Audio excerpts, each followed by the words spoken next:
100টা পুলিশের মধ্যে 80টা পুলিশ হচ্ছে আওয়ামী লীগের আমলে নিয়োগপ্রাপ্ত। সে তার হৃদয়ে ছাত্রলীগের। বাংলাদেশের মানুষ পারে অন্যায় অবিচারের বিরুদ্ধে রুখে দাঁড়াতে পারে শেষ পর্যন্ত। আমরা সবাই আশা ছেড়ে দিয়েছিলাম, কিন্তু আসলে আমরা আশা ছাড়ি নাই। যখন সুযোগ আসছে সবাই মাঠে নেমে এসছে। তো আমার একটা জিনিস মনে হয় যে এরকম আমাদের অনেক বড় বড় স্বপ্ন জন্ম নেয় এত বড় আত্মত্যাগের পর। আমাদের তো ব্যর্থতা থাকবেই, কারণ এত বড় 15 বছরে প্রত্যেকটা প্রতিষ্ঠানকে ধ্বংস করে দিয়েছে। আপনাদের একটা এক্সাম্পল বলি, আপনাদের একটু ধৈর্য দিয়ে শুনে। যেমন ধরেন আমরা স্বরাষ্ট্র বিষয়ে খুব খেপে যাই, স্বরাষ্ট্র মন্ত্রণালয় থেকে পুলিশ কেন কাজ করতে পারছে না। আচ্ছা, আপনারা আমাকে বলেন, 100টা পুলিশের মধ্যে 80টা পুলিশ হচ্ছে আওয়ামী লীগের আমলে নিয়োগপ্রাপ্ত। সে তার হৃদয়ে ছাত্রলীগের। সে কি এই সরকারের জন্য কাজ করবে?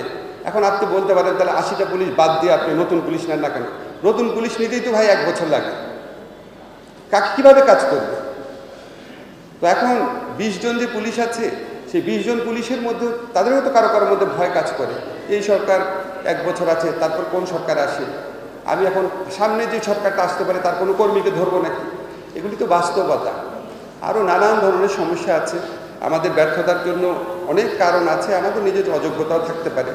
তবে একটা জিনিস মনে হয়, কিছু কিছু আবার এক্সটার্নাল ফ্যাক্টরও থাকে। মাঝে মাঝে মনে হয় যে আমরা যেই অপরাজনীতির বিরুদ্ধে রুখে দাঁড়িয়েছিলাম তার কিছু কিছু বৈশিষ্ট্য ছিল। সেই বৈশিষ্ট্যগুলো কেন যেন আমাদের সমাজে, আমাদের মনোজগতে এখনও কিছুটা রয়ে গেছে কারো কারো মধ্যে।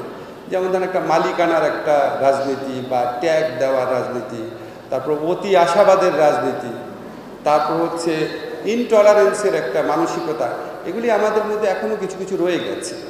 এবং এমনই পর্যায়ে ইনটলারেন্স, আমরা প্রত্যেকে আশা করি অন্য সবাই এক্স্যাক্টলি আমার ল্যাঙ্গুয়েজে কথা বলবে, আমার শব্দ চয়নে কথা বলবে, আমার অঙ্গভঙ্গি করে কথা বলবে। এই সমস্ত সমস্যা থাকে, সব দেশেই থাকে। আপনারা বিপ্লব পরবর্তী মধ্যপ্রাচ্যের বিভিন্ন দেশের অবস্থা দেখেছেন। সব জায়গায় তো বিপ্লব হয়ে গেলেই বিজয় অর্জিত হয় না, রিয়াজ ভাই কারেক্টলি বলেছে।